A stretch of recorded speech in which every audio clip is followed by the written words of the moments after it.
pertama silakan. Ya.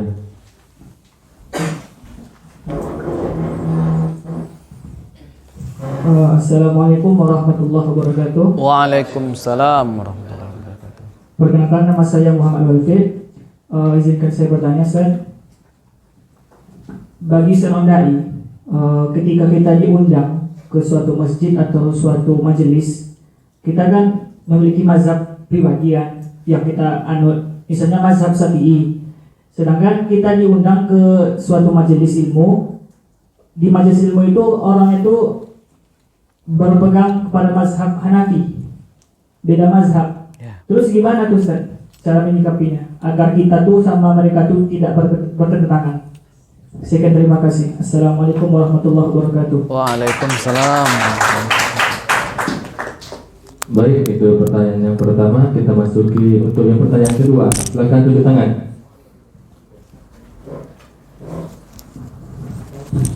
Assalamualaikum warahmatullahi wabarakatuh. Waalaikumsalam. Sebelumnya saya minta izin kepada Ustaz untuk bertanya. Yang mana bunyi pertanyaan saya? Nama.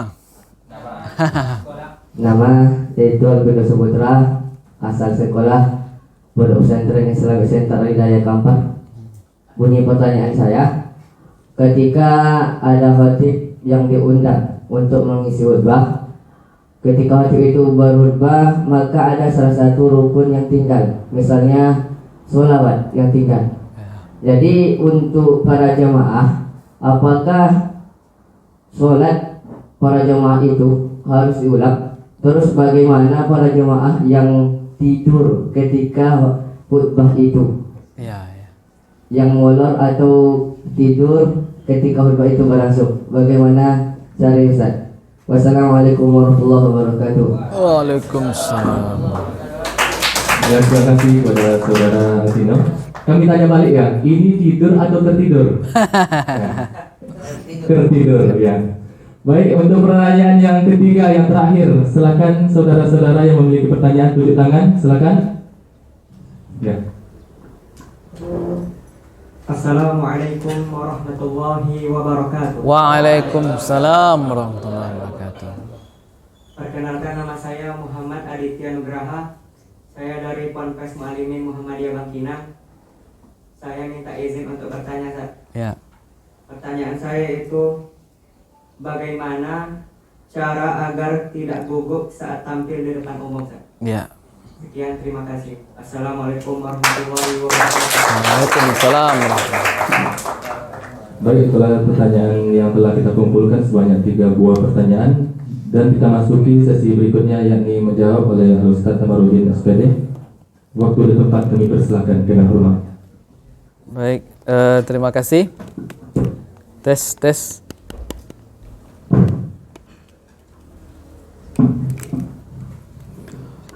Baik, pertanyaan pertama tadi dari siapa tadi nama? Muhammad Lowell ya. Lowell Pitt ya. Mantap, keren loh.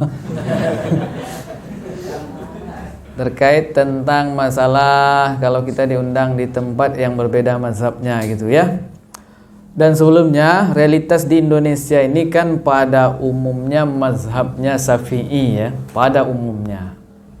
Walaupun ada sebahagian, dan kalau secara ormas, yang besar-besar ormasnya sekarang kan antara lain NU dan Muhammadiyah ya. NU sangat spesifik dia dengan mazhab Syafi'i, kalau Muhammadiyah kan punya konsep yang khusus juga ya. Dan juga beberapa ormas yang lainnya. Tapi kalau di Indonesia, walaupun contoh tadi ya, sepertinya mazhab Hambali tidak berkembang ya kalau di Indonesia kan, secara umum. Tapi kan tadi itu contoh. Jadi memang kita harus menyesuaikan dengan kondisi setempat. Dan itu kan bukan berarti kita ngambil zona aman ataupun abu-abu dalam hal itu, tidak. Karena itu juga sudah dicontohkan oleh para imam-imam mazhab itu sendiri, baik Imam Syafi'i maupun Imam Hambali misalnya, atau dulu antara Buya Hamka dan siapa saya lupa juga demikian ya. Itu menyesuaikan kondisi di tempat tersebut. Kalau secara kajian fikihnya ya, nanti bisa dirujuk kepada buya-buya kita, Dr. Mawardi misalnya.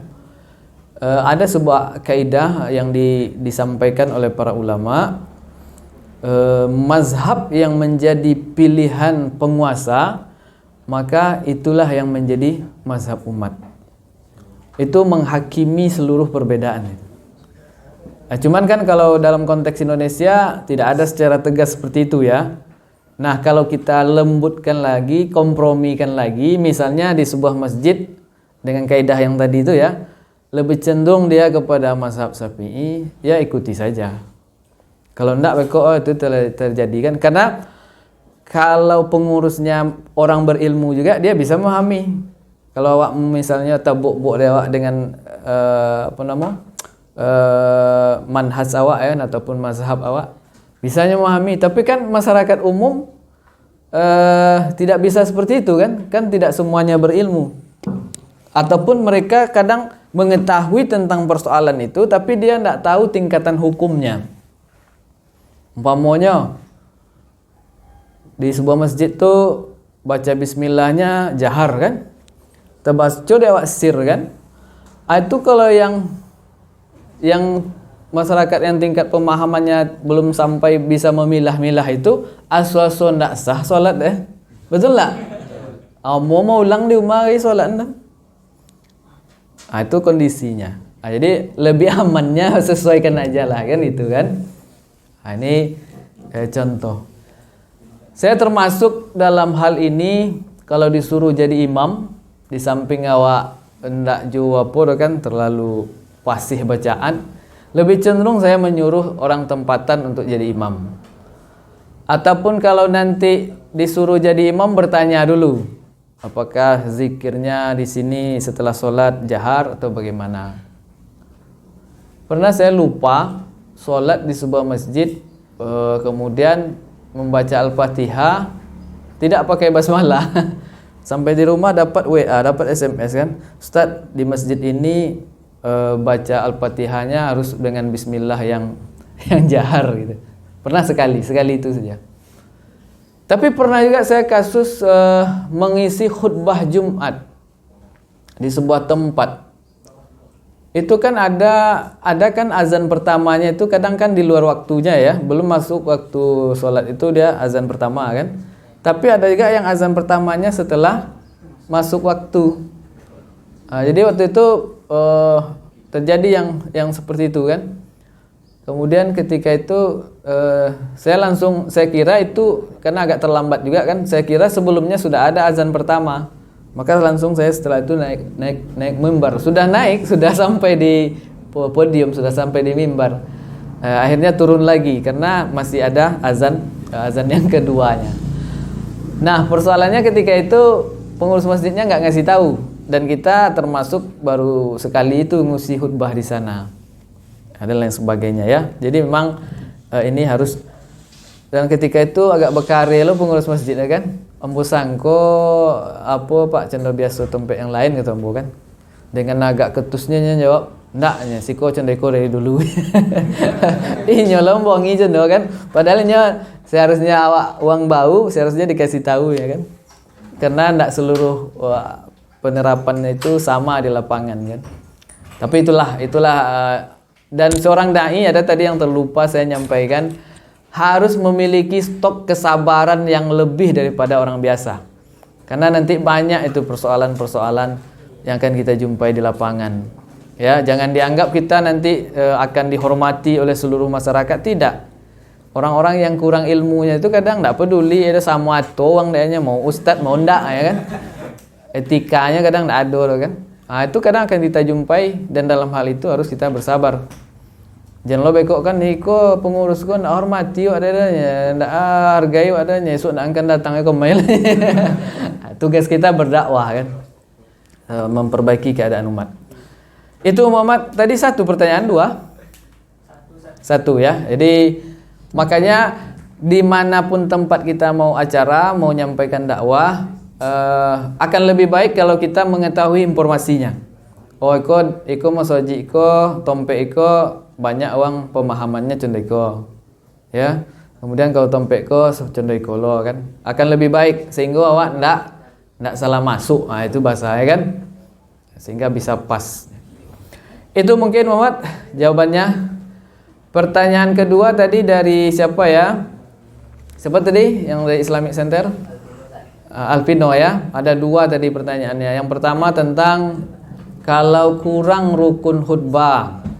Dalam hal ini kami menyampaikan betul kepada kita, hendaknya kita sebagai seorang dai memang harus menguasai hal-hal yang pokok. Nah, dalam hal ini tentang rukun khutbah itu kan ada beberapa poin.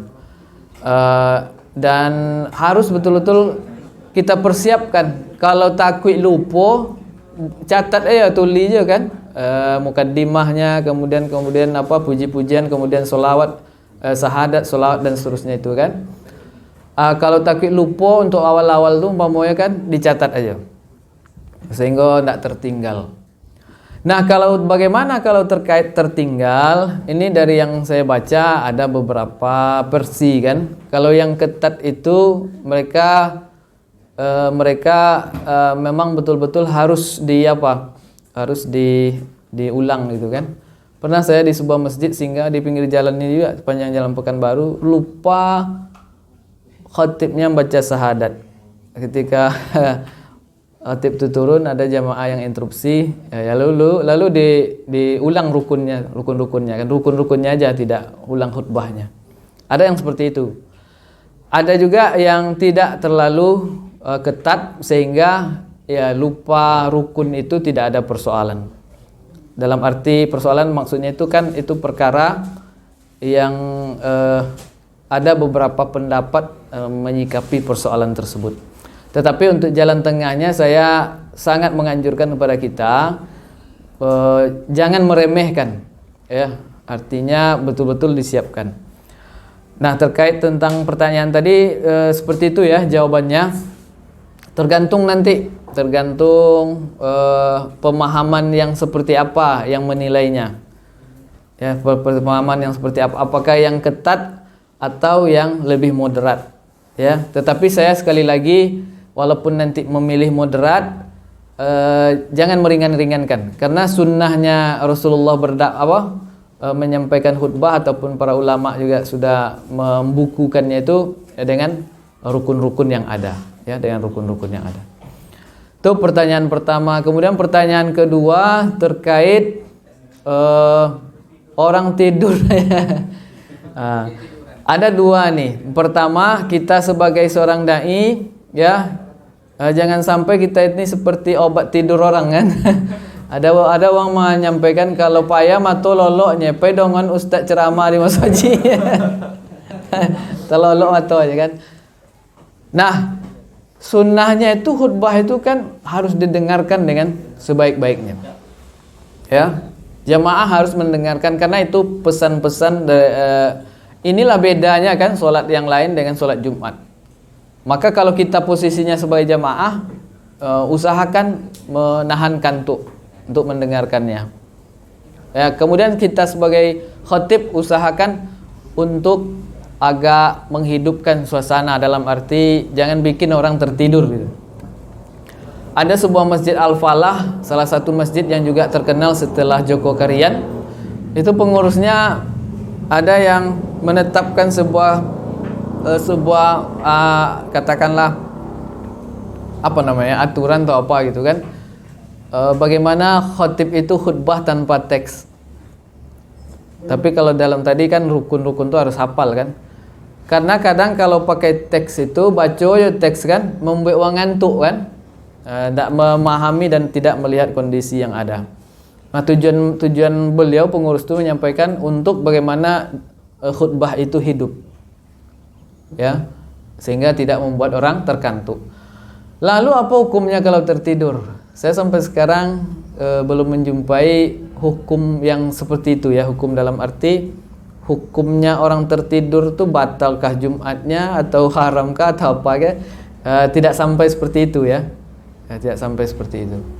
Artinya tidak ada. Ini jawaban saya sementara ya. Kalau nanti ada yang kawan-kawan yang adik-adik yang punya ilmu tentang itu bisa nambahkan, silakan. Saya belum jumpa hukum tertentu terkait orang yang tertidur di sholat ataupun di khutbah ketika khutbah sedang berlangsung. Itu jawaban ringkasnya. Berikut selanjutnya sudah si Albi. Berikutnya tadi dari tentang percaya diri ya, tentang percaya diri. Terkait percaya diri ini supaya kita bisa memupuk percaya diri kita tampil ke depan orang. Pertama nilai-nilai keikhlasan tadi dikedepankan. Kemudian cari wasilah-wasilah yang akan mendatangkan ketenangan dengan memperbanyak ibadah misalnya, dan juga doa. Dan berikutnya mempersiapkan diri sebelum tampil.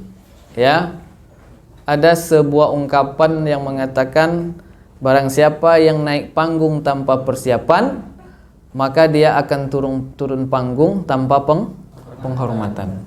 Karena tidak ada yang bisa diambil kan. Maka dan kemudian dalam berceramah ini kita juga harus tahu durasi waktunya.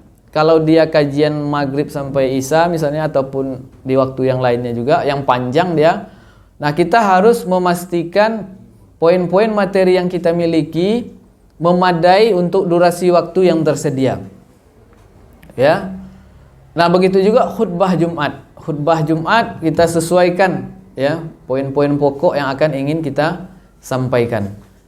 Sehingga dengan batasan materi itu kita percaya diri dalam arti kita menguasai ya poin-poin yang kita sampaikan ini, kita sangat menguasainya, sehingga itu membantu kita untuk percaya diri. Tetapi kalau tanpa persiapan lalu kita paksakan diri, makanya bagaimana nanti kalau kita ditunjuk secara mendadak? Ada kan pertanyaan seperti itu kan?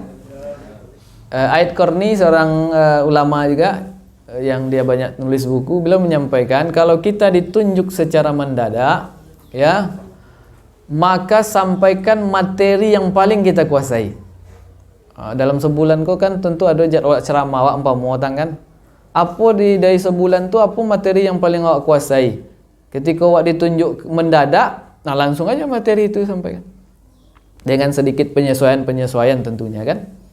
Sehingga kita tidak sehingga kita tetap percaya diri gitu. Makanya seorang dai ini harus paling tidak beberapa tema tentang keislaman itu ada dalam kepalanya. Beberapa ayat-ayat pilihan dalam makna bisa dengan mudah untuk diulas disampaikan ke masyarakat, ataupun hadis juga demikian ada di kepala kita. Sehingga kapanpun diminta, insya Allah kita siap ya. Dan Ambo termasuk ustadz yang beliau dikatakan ustadz cadangan. Karena secara kita maklum itu kan, secara akademik kita jauh dari ustadz-ustadz yang ada, kepakaran juga demikian. Tapi kadang karena cadangan kan, kadang mulai banyak jadwal pada ustadz-ustadz yang lapor kan. Kadang ustadz itu minta isi kan, kadang mendadak. Ada yang kadang hitungannya menit kadang. Ustadz, kosong Ustadz, tolong isi ya. Nah, kita harus siap dengan itu. Itu barangkali ya, siapa? Lupa lagi tadi siapa namanya? Adit ya. Oke. Saya rasa jawaban sudah cukup, dan untuk selanjutnya nasib saya serahkan ke protokol. Apakah masih ada sesi tanya jawab atau sudah dicukupkan, kami kembalikan ke moderator.